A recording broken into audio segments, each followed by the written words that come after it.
नमस्कार फ्रेंड्स।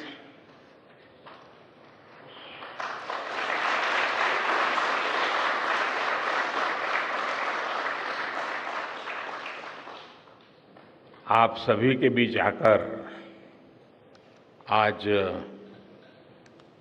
एक अलग ही खुशी महसूस कर रहा हूं। शायद ऐसी खुशी बहुत रेयर ओकेजन होते हैं जब तन मन खुशियों से भर गया हो। और व्यक्ति के जीवन में कई बार ऐसी घटनाएं घटती हैं कि वो बेसब्री हावी हो जाती है। इस बार मेरे साथ भी ऐसा ही हुआ है। इतनी बेसब्री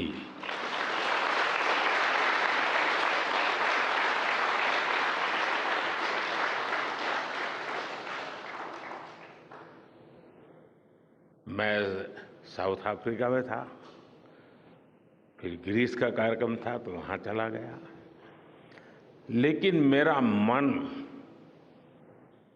पूरी तरह आपके साथ ही लगा हुआ था।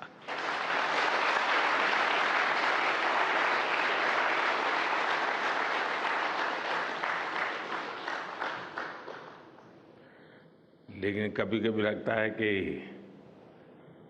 मैं आप लोगों के साथ अन्याय कर देता हूं।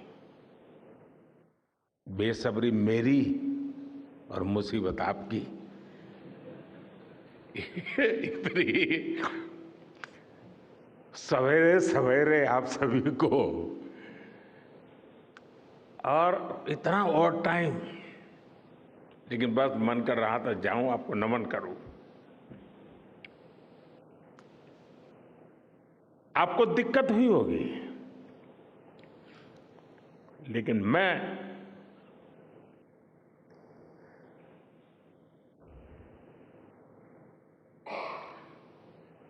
भारत में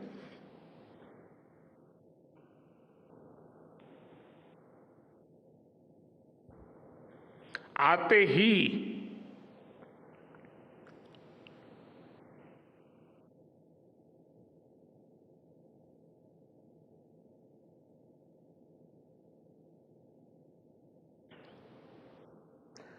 जल्द से जल्द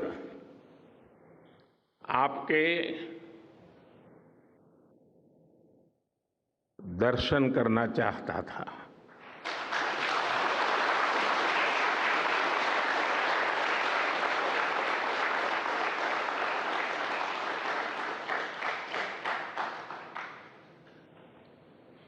आप सबको सैल्यूट करना चाहता था।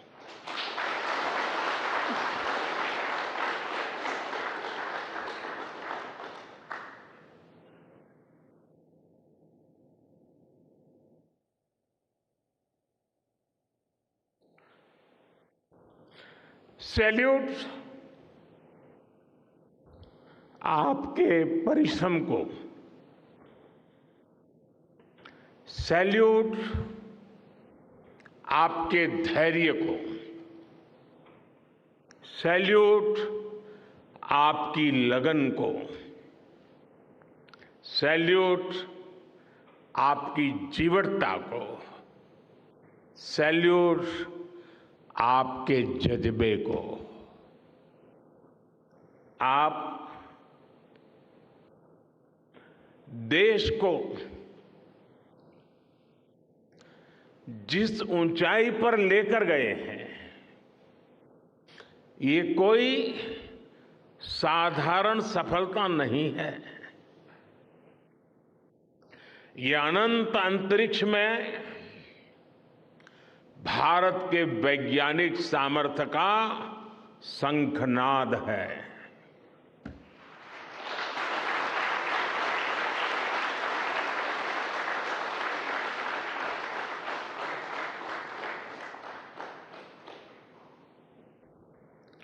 India India is on the moon.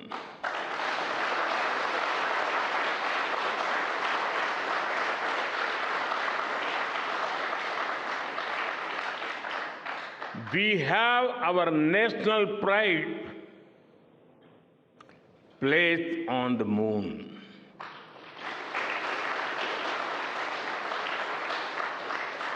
हम वहां पहुंचे जहां कोई नहीं पहुंचा था। हमने वो किया जो पहले कभी किसी ने नहीं किया था।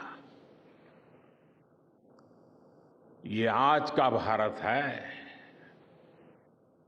निर्भीक भारत, जुझारू भारत।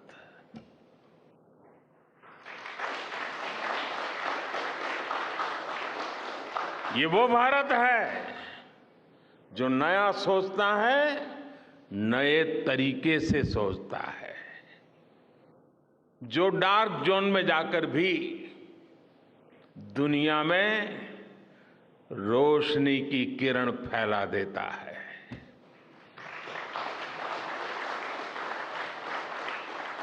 21वीं सदी में यही भारत दुनिया की बड़ी बड़ी समस्याओं का समाधान करेगा। मेरी आंखों के सामने 23 अगस्त का वो दिन, वो एक एक सेकंड बार बार घूम रहा है। जब टचडाउन कंफर्म हुआ तो जिस तरह यहां इसरो सेंटर में पूरे देश में लोग उछल पड़े, वो दृश्य कौन भूल सकता है। कुछ स्मृतियां अमर हो जाती है। वो पल अमर हो गया। वो पल इस सदी के सबसे प्रेरणादायी क्षणों में से एक है। हर भारतीय को लग रहा था कि विजय उसकी अपनी है। खुद महसूस करता था। हर भारतीय को लग रहा था कि जैसे वो खुद एक बड़े एग्जाम में पास हो गया है। आज भी बधाइयां दी जा रही है, संदेश दिए जा रहे हैं, और ये सब मुमकिन बनाया है आप सबने, आपने।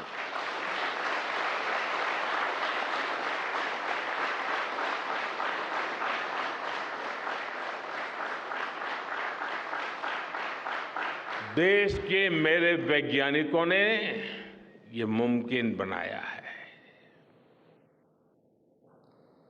मैं आप सबका जितना गुणगान करूं वो कम है।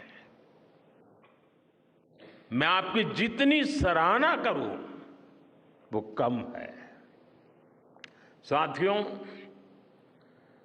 मैंने वो फोटो देखी जिसमें हमारे मून लैंडर ने अंगद की तरह चंद्रमा पर मजबूती से अपना पैर जमाया हुआ है।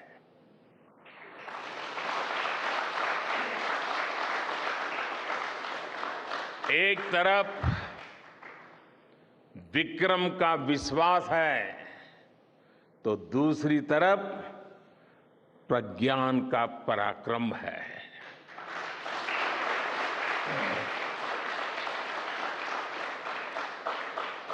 हमारा प्रज्ञान लगातार चंद्रमा पर अपने पद चिन्ह छोड़ रहा है। अलग अलग कैमरों से ली गई जो तस्वीरें अभी रिलीज हुई और मुझे देखने का सौभाग्य मिला, वो अद्भुत है। मानव सभ्यता में पहली बार धरती के लाखों साल के इतिहास में पहली बार उस स्थान की तस्वीर मानव अपनी आंखों से देख रहा है। और ये तस्वीर दुनिया को दिखाने का काम भारत ने किया है।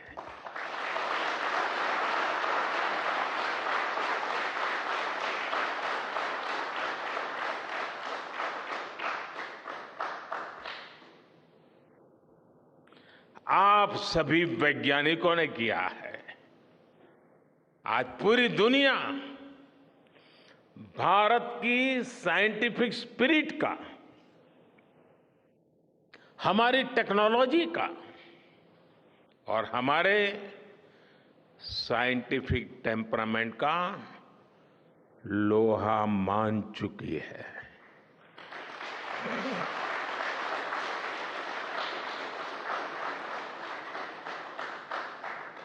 चंद्रयान महाअभियान सिर्फ भारत की नहीं बल्कि पूरी मानवता की सफलता है।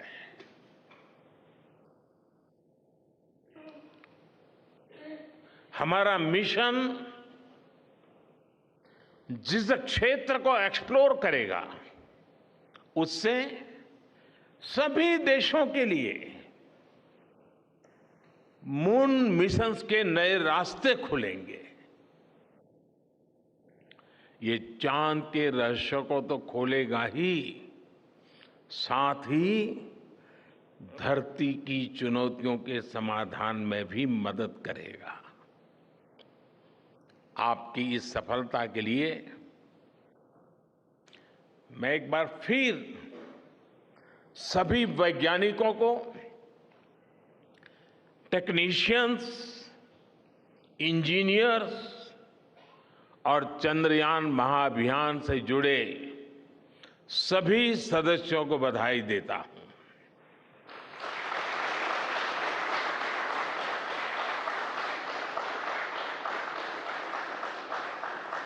मेरे परिवारजनों,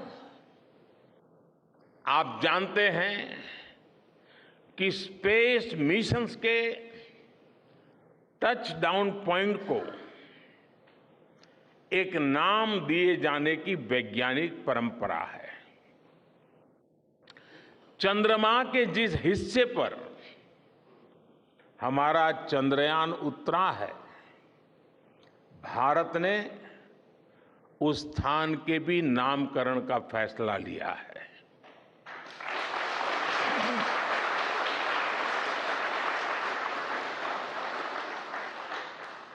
जिस स्थान पर चंद्रयान 3 का मून लैंडर उतरा है, अब उस पॉइंट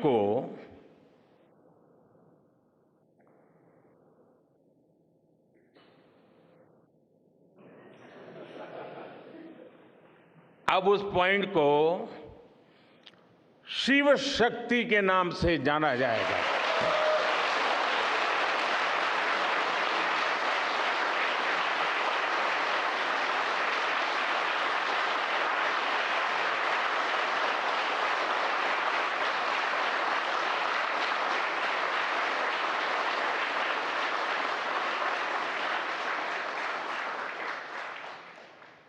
शिव में मानवता के कल्याण का संकल्प समाहित है और शक्ति से हमें उन संकल्पों को पूरा करने का सामर्थ्य मिलता है। चंद्रमा का शिव शक्ति पॉइंट हिमालय से कन्याकुमारी से जुड़े होने का बोध कराता है।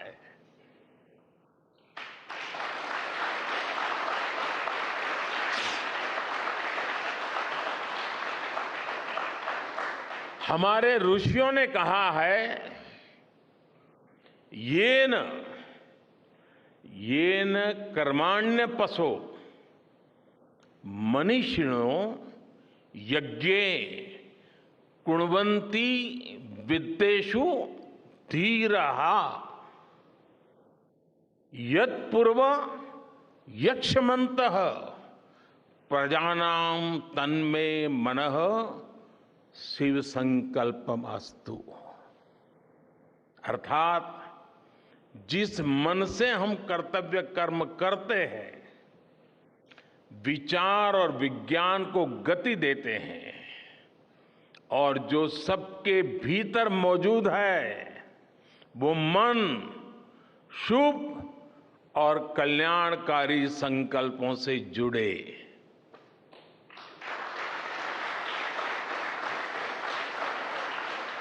मन के इन शुभ संकल्पों को पूरा करने के लिए शक्ति का आशीर्वाद अनिवार्य है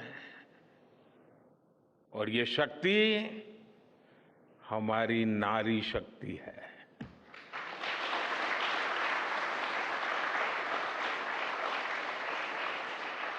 हमारी माताएं बहनें हैं। हमारे यहां कहा गया है, सृष्टि स्थिति विनाशानां शक्ति भूते सनातनी। अर्थात निर्माण से प्रलय तक पूरी सृष्टि का आधार नारी शक्ति ही है।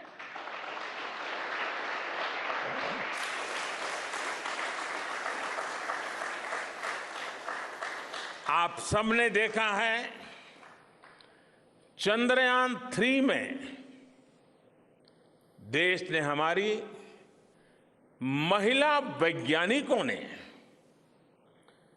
देश की नारी शक्ति ने कितनी बड़ी भूमिका निभाई है।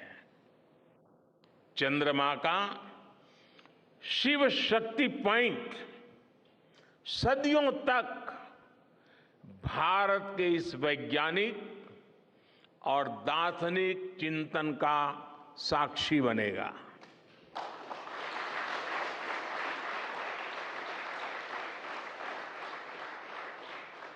ये शिव शक्ति पॉइंट आने वाली पीढ़ियों को प्रेरणा देगा कि हमें विज्ञान का उपयोग मानवता के कल्याण के लिए ही करना है। मानवता का कल्याण, यही हमारा सुप्रीम कमिटमेंट है। साथियों, एक और नामकरण काफी समय से लंबित है। 4 साल पहले जब चंद्रयान 2 चंद्रमा के पास तक पहुंचा था, जहां उसके पदचिन्ह पड़े थे, तब ये प्रस्ताव था कि उस स्थान का नाम तय किया जाए। लेकिन उन परिस्थितियों में निर्णय लेने के स्थान पर हमने प्रण लिया कि जब चंद्रयान 3 सफलतापूर्वक चांद पर पहुंचेगा, तब हम दोनों पॉइंट का नाम एक साथ रखेंगे।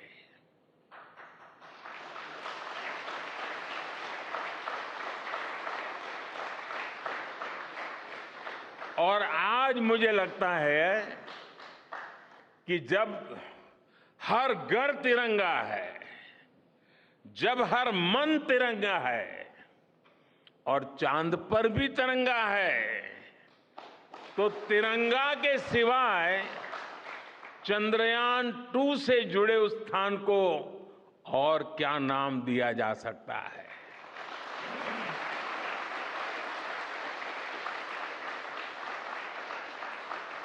इसलिए चंद्रमा के जिस स्थान पर चंद्रयान 2 ने अपने पदचिन्ह छोड़े हैं, वो पॉइंट अब तिरंगा कहलाएगा।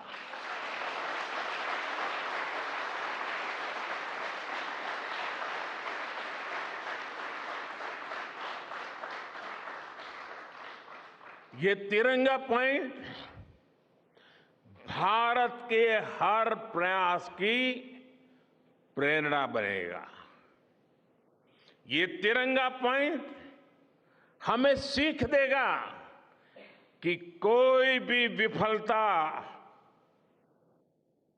आखिरी नहीं होती। अगर दृढ़ इच्छा शक्ति हो तो सफलता मिलकर के ही रहती है। यानी मैं फिर दोहरा रहा हूं, चंद्रयान-2 के पद चिन्ह जहां है, वो स्थान आज से तिरंगा पॉइंट कहलाएगा। और जहां पर चंद्रयान-3 का मून लैंडर पहुंचा है, वो स्थान आज से शिव शक्ति पॉइंट कहलाएगा।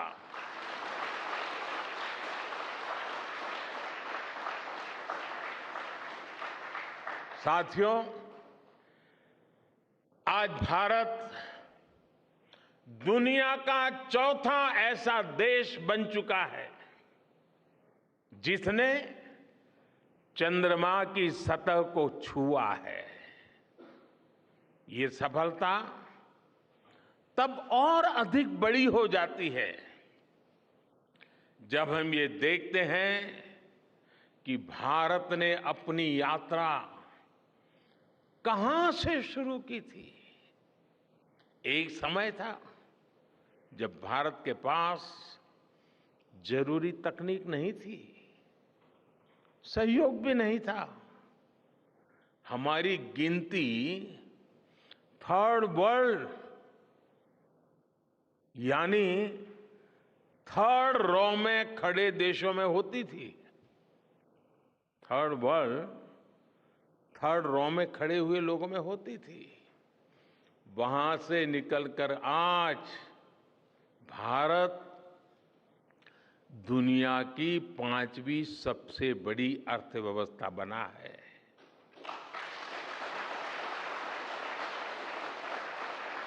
आज ट्रेड से लेकर टेक्नोलॉजी तक भारत की गिनती पहली पंक्ति यानी फर्स्ट रो में खड़े देशों में हो रही है।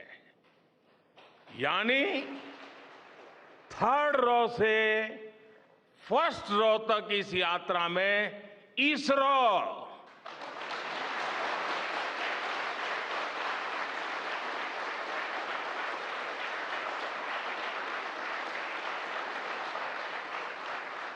इसरो जैसी संस्थानों की बहुत बड़ी भूमिका रही है। आपने आज मेक इन इंडिया को चांद तक पहुंचा दिया है।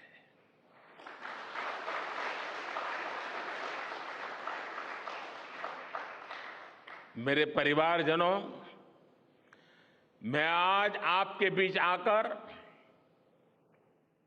विशेष तौर पर देशवासियों को आपकी मेहनत के बारे में बताना चाहता हूं।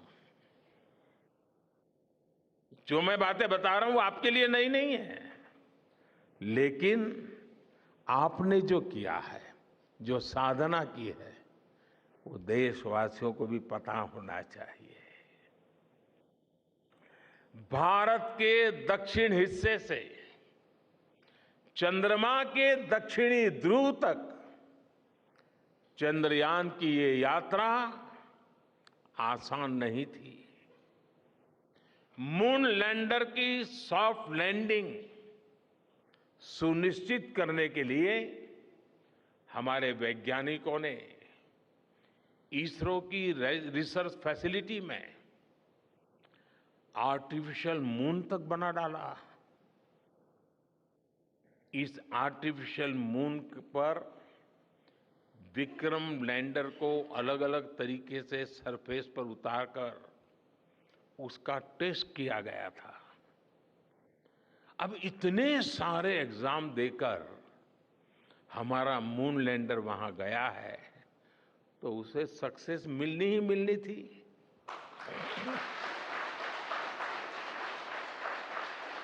साथियों, आज जब मैं देखता हूं कि भारत की युवा पीढ़ी साइंस को लेकर, स्पेस को लेकर, इनोवेशन को लेकर इतनी एनर्जी से भरी हुई है, तो उसके पीछे हमारे ऐसे ही स्पेस मिशंस की सफलता है। मंगलयान की सफलता ने, चंद्रयान की सफलता ने, गगनयान की तैयारी ने देश की युवा पीढ़ी को एक नया मिजाज दे दिया है। आज भारत के छोटे छोटे बच्चों की जुबान पर चंद्रयान का नाम है। आज भारत का हर बच्चा आप वैज्ञानिकों में अपना भविष्य देख रहा है। इसलिए आपकी उपलब्धि सिर्फ ये नहीं है कि आपने चांद पर तिरंगा लहराया, लेकिन आपने एक और बड़ी उपलब्धि हासिल की है, और वो उपलब्धि है भारत की पूरी पीढ़ी को जागृत करने की, उसे नई ऊर्जा देने की।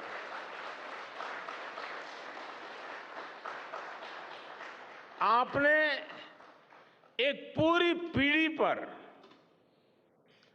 अपनी इस सफलता की गहरी छाप छोड़ी है। आज से कोई भी बच्चा रात में जब चंद्रमा को देखेगा तो उसको विश्वास होगा कि जिस हौसले से मेरा देश चांद पर पहुंचा है, वही हौसला, वही जज्बा उस बच्चे के भीतर भी है, उस युवा के भीतर भी है। आज आपने भारत के बच्चों में आकांक्षाओं के जो बीज बोए हैं, कल वो वट वृक्ष बनेंगे और विकसित भारत की नींव बनेंगे।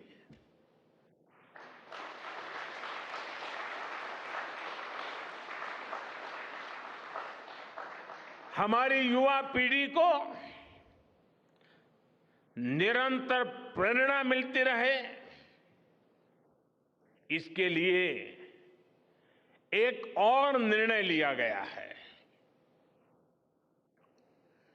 23 अगस्त को जब भारत ने चंद्रमा पर तिरंगा फहराया, उस दिन को अब हिंदुस्तान नेशनल स्पेस डे के रूप में मनाया जाएगा।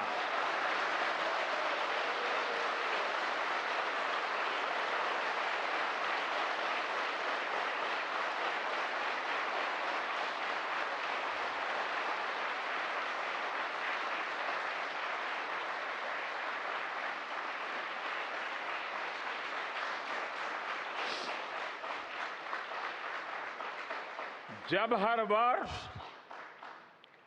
National space day science, technology और इनोवेशन की स्पिरिट को सेलिब्रेट करेगा, हमें हमेशा हमेशा के लिए प्रेरित करता रहेगा।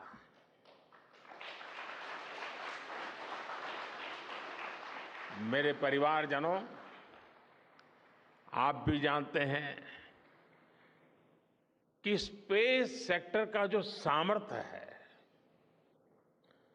वो सैटेलाइट लॉन्च करने या अंतरिक्ष की खोज से कहीं ज्यादा बड़ा है। स्पेस सेक्टर की एक बहुत बड़ी ताकत है जो मैं देखता हूं वो है ईज ऑफ लिविंग और ईज ऑफ गवर्नेंस। आज देश में स्पेस एप्लीकेशंस को गवर्नेंस के हर पहलू से जोड़ने की दिशा में बहुत बड़ा काम हुआ है। आप लोगों ने जब मुझे प्रधानमंत्री के रूप में काम का दायित्व दिया तो प्रधानमंत्री बनने के बाद मैंने भारत सरकार के जॉइंट सेक्रेटरी लेवल के ऑफिसर्स की स्पेस साइंटिस्ट के साथ एक वर्कशॉप करवाई थी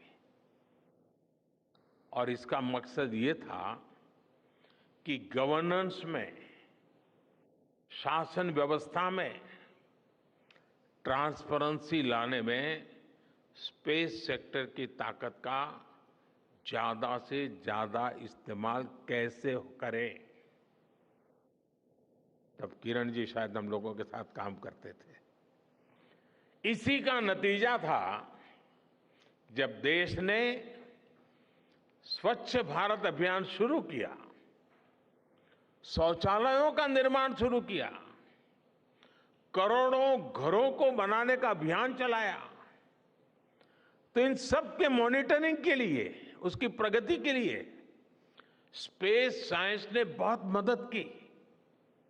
आज देश में दूर दराज के इलाके में एजुकेशन, कम्युनिकेशन और हेल्थ सर्विसेज पहुंचाने में स्पेस सेक्टर की बहुत बड़ी भूमिका है। इन दिनों आजादी के अमृत महोत्सव के निमित्त जो जिले जिले में अमृत सरोवर बन रहे हैं, उसका भी टैगिंग, उसकी भी मॉनिटरिंग स्पेस के द्वारा ही हो रही है। बिना स्पेस टेक्नोलॉजी के हम टेलीमेडिसिन और टेली एजुकेशन की कल्पना तक नहीं कर सकते। स्पेस साइंस ने देश के रिसोर्सेज के ऑप्टिमम यूटिलाइजेशन में भी बहुत मदद की है। हमारे देश के एग्रीकल्चर सेक्टर को ताकत देने में, मौसम का अनुमान लगाने में स्पेस सेक्टर जो मदद करता है वो देश का हर किसान जानता है। आज वो देख लेता है अपने मोबाइल पर अगले सप्ताह मौसम का क्या हाल है। देश के करोड़ों मछुआरों को आज नाविक सिस्टम से जो सटीक जानकारी मिल रही है वो भी आप ही की देन है। आज जब देश में बाढ़ आती है, कोई प्राकृतिक आपदा आती है, भूकंप आता है, तो हालात की गंभीरता का पता लगाने में आप सबसे पहले आगे आते हैं। जब साइक्लोन आता है तो हमारी सैटेलाइट्स उसका सारा रूट बताती हैं, सारी टाइमिंग बताती हैं और लोगों की जान भी बचती है, संपत्ति भी बचती है। और सिर्फ साइक्लोन के कारण जो संपत्ति बचती है ना, उसका अगर जोड़ लगा दें तो आज स्पेस का जो खर्चा है उससे वो ज्यादा हो जाता था।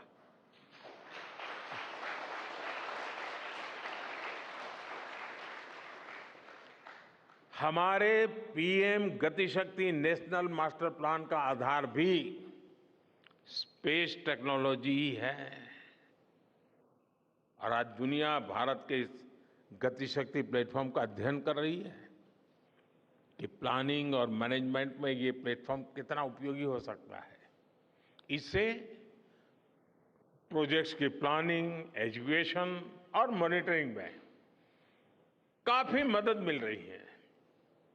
समय के साथ बढ़ता हुआ स्पेस एप्लीकेशन का ये दायरा हमारे युवाओं के लिए अपॉर्चुनिटीज भी बढ़ा रहा है, अवसर बढ़ा रहा है।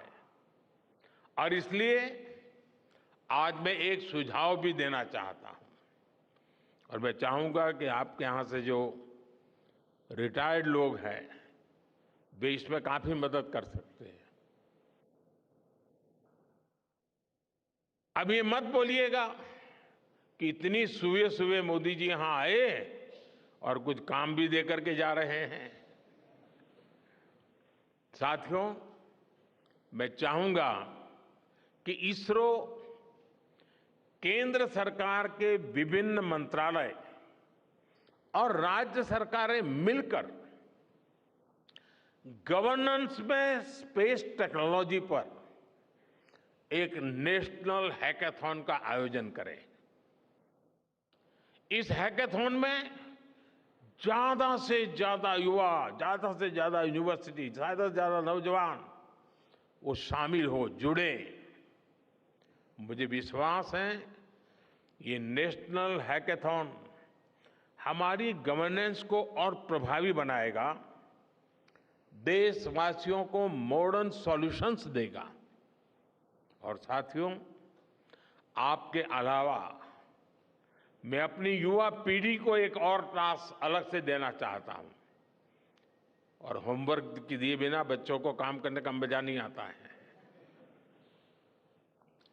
आप सब जानते हैं कि भारत वो देश है जिसने हजारों वर्ष पूर्व ही धरती के बाहर अनंत अंतरिक्ष में देखना शुरू कर दिया था। हमारे यहां सदियों पहले अनुसंधान परंपरा के आर्यभट्ट, ब्रह्मगुप्त, वराहमिहिर और भास्कराचार्य जैसे ऋषि मनीषी हुए थे। जब धरती के आकार को लेकर भ्रम था, तब आर्यभट्ट ने अपने महान ग्रंथ आर्यभट्टीय में धरती के गोलाकार होने के बारे में विस्तार से लिखा था। उन्होंने एक्सिस पर पृथ्वी की रोटेशन और उसकी परिधि की गणना भी लिख दी थी। इसी तरह सूर्य सिद्धांत जैसे ग्रंथों में भी कहा गया है, सर्वत्रैव महिगोले, सर्वत्रैव महिगोले स्वस्थानम उपरि स्थितम मन्यन्ते खेयतो गोलस तस्य क्व ऊर्ध्वं क्व वादः। अर्थात पृथ्वी पर कुछ लोग अपनी जगह को सबसे ऊपर मानते हैं, लेकिन ये गोलाकार पृथ्वी तो आकाश में स्थित है, उसमें ऊपर और नीचे क्या हो सकता है, ये उस समय लिखा गया था। ये तो मैंने सिर्फ एक श्लोक बताया है। ऐसी अनगिनत रचनाएं हमारे पूर्वजों ने लिखी हुई है। सूर्य, चंद्रमा और पृथ्वी के एक दूसरे के बीच में आने से ग्रहण की जानकारी हमारे कितने ही ग्रंथों में लिखी हुई पाई जाती है। पृथ्वी के अलावा अन्य ग्रहों के आकार की गणनाएं, उनके मूवमेंट से जुड़ी जानकारी भी हमारे प्राचीन ग्रंथों में मिलती है। हमने ग्रहों और उपग्रहों की गति को लेकर इतना सूक्ष्म गणनाएं करने की वो काबिलियत हासिल की थी कि हमारे यहां सैकड़ों वर्ष आगे के पंचांग यानी कैलेंडर्स बनाए जाते थे। इसलिए मैं इससे जुड़ा एक टास्क अपनी नई पीढ़ी को देना चाहता हूं, स्कूल कॉलेज के बच्चों को देना चाहता हूं। मैं चाहता हूं कि भारत के शास्त्रों में जो खगोलीय सूत्र है, उन्हें साइंटिफिकली प्रूव करने के लिए नए सिरे से उनके अध्ययन के लिए नई पीढ़ी आगे आए। ये हमारी विरासत के लिए भी जरूरी है और विज्ञान के लिए भी जरूरी है। आज जो स्कूल के, कॉलेज के, यूनिवर्सिटी के स्टूडेंट्स हैं, रिसर्चर्स हैं, उन पर एक तरह से ये दोहरा दायित्व है। भारत के पास विज्ञान के ज्ञान का जो खजाना है वो गुलामी के लंबे कालखंड में दब गया है, छिप गया है। आजादी के इस अमृत काल में हमें इस खजाने को भी खंगालना है, उस पर रिसर्च करनी है और दुनिया को भी बताना है। दूसरा दायित्व ये कि हमारी युवा पीढ़ी को आज के आधुनिक विज्ञान, आधुनिक टेक्नोलॉजी को नए आयाम देने हैं। समंदर की गहराइयों से लेकर आसमान की ऊंचाई तक, आसमान की ऊंचाई से लेकर अंतरिक्ष की गहराई तक आपके लिए करने के लिए बहुत कुछ है। आप डीप अर्थ को भी देखिए और साथ ही डीप सी को भी एक्सप्लोर करिए। आप नेक्स्ट जनरेशन कंप्यूटर बनाइए और साथ ही जेनेटिक इंजीनियरिंग में भी अपना सिक्का जमाइए। भारत में आपके लिए नई संभावनाओं के द्वार लगातार खुल रहे हैं। 21वीं सदी के इस कालखंड में जो देश साइंस और टेक्नोलॉजी में बढ़त बना ले जाएगा, वो देश सबसे आगे बढ़ जाएगा। साथियों, आज बड़े बड़े एक्सपर्ट्स कह रहे हैं कि अगले कुछ वर्षों में भारत की स्पेस इंडस्ट्री $8 बिलियन से बढ़कर $16 बिलियन की हो जाएगी। सरकार भी इस बात की गंभीरता को समझते हुए स्पेस सेक्टर में लगातार रिफॉर्म कर रही है। हमारे युवा भी कमर कसकर तैयार है। आपको जानकर सुखद आश्चर्य होगा कि पिछले 4 साल में स्पेस सेक्टर में काम करने वाले स्टार्टअप की संख्या 4 से बढ़कर करीब करीब 150 हो गई है। हम कल्पना कर सकते हैं कि अनंत आकाश में कितनी अनंत संभावनाएं भारत का इंतजार कर रही हैं।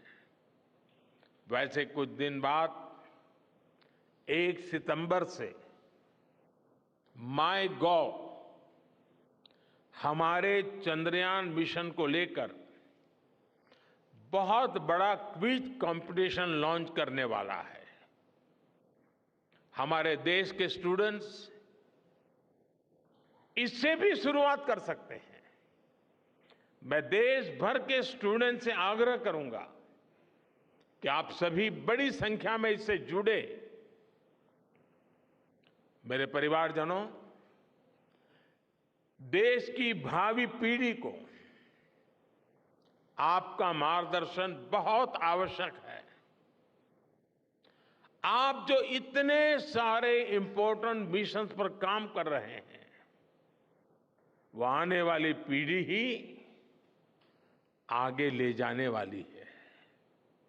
आप उन सभी के रोल मॉडल हैं। आपकी रिसर्च और आपकी वर्षों की तपस्या, मेहनत ने साबित किया है कि आप जो ठान लेते हैं वो आप करके दिखाते हैं। देश के लोगों का विश्वास आप पर है और विश्वास कमाना छोटी बात नहीं होती है दोस्तों। आपने अपनी तपस्या से विश्वास कमाया है।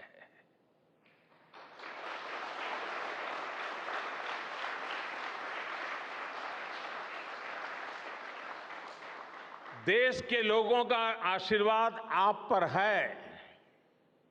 इसी आशीर्वाद की ताकत से,